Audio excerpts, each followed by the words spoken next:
కరీంనగర్ జిల్లా మానకొండూరు మండల కేంద్రంలోని జిల్లా పరిషత్ ఉన్నత పాఠశాల 3వ వార్షికోత్సవ సంబరాలను పాఠశాల ప్రధానోపాధ్యాయులు మండల ఇన్ఛార్జ్ ఎంఈఓ శ్రీనివాస్ ఆధ్వర్యంలో ఘనంగా నిర్వహించారు. ఈ వార్షికోత్సవ సంబరానికి స్థానిక సిఐ శ్రీలత, ప్రముఖ యూట్యూబ్ కమెడియన్ ఆర్ఎస్ నంద, వివిధ ప్రభుత్వ సంఘాల ఉపాధ్యాయ నాయకులు ముఖ్య అతిథులుగా పాల్గొని కార్యక్రమాన్ని విజయవంతం చేశారు. ఈ వార్షికోత్సవ కార్యక్రమంలో విద్యార్థులచే కళా ప్రదర్శనలు ఆకట్టుకున్నాయి.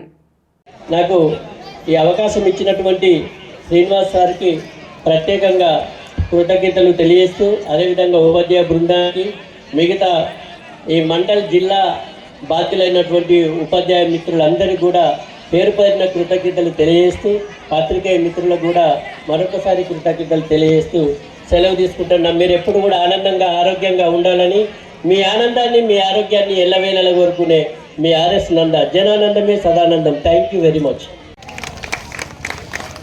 ఉర్దూ, ఇంగ్లీష్, తెలుగు మంచి పిల్లలు మంచిగా ఫోక్ సాంగ్స్ కానీ, యోగా కానీ, తర్వాత స్టిచ్చింగ్ ఉందని చెప్పారు, బ్యూటిషియన్ ఉందని చెప్పారు. అంటే ఈ స్కూల్లో చదివితే ఎట్లయినా బతకచ్చు అనే లెవెల్లో మీ స్కూల్లో మెయింటైన్ చేస్తున్నందుకు గ్రేట్ అండి.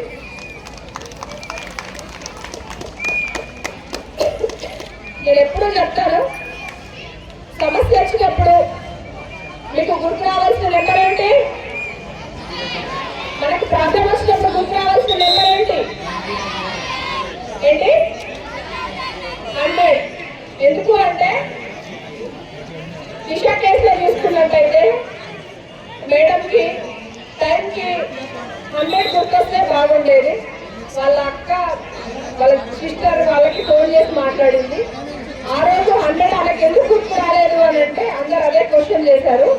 కానీ తెలియనిజం ఏంటి అంటే ఏ పాఠ్యపుస్తకాల్లో కానీ ఎక్కడ కానీ చెప్పలేదు 100 గురించి. అవగాహన లేకపోవడం వలన టైంకి గుర్తు రాలేదు. మనకి ఏదైనా కాలుకి దెబ్బ తగిలితే కొంతమంది హిందూస్ అయితే రామ అంటారు, ముస్లిమ్స్ అయితే అల్లా అంటారు, క్రిస్టియన్స్ అయితే జీసస్ అంటారు. ఎందుకంటారు అంటే చిన్నప్పటి నుంచి అది మనకు నేర్పిస్తారు కాబట్టి అంటారు. అట్లాగే మీకు కష్టంలో ఉన్నప్పుడు గుర్తు రావాల్సిన నెంబర్ 100. అందరూ గుర్తుంచుకోవాలి. అవగాహన లేకపోతే కష్టంలో ఉన్నప్పుడు గుర్తు రాదు. కాబట్టి నేను ఎక్కడికి వెళ్ళినా నేను ఫస్ట్ చెప్పేది మీకు గుర్తు రావాల్సింది 100.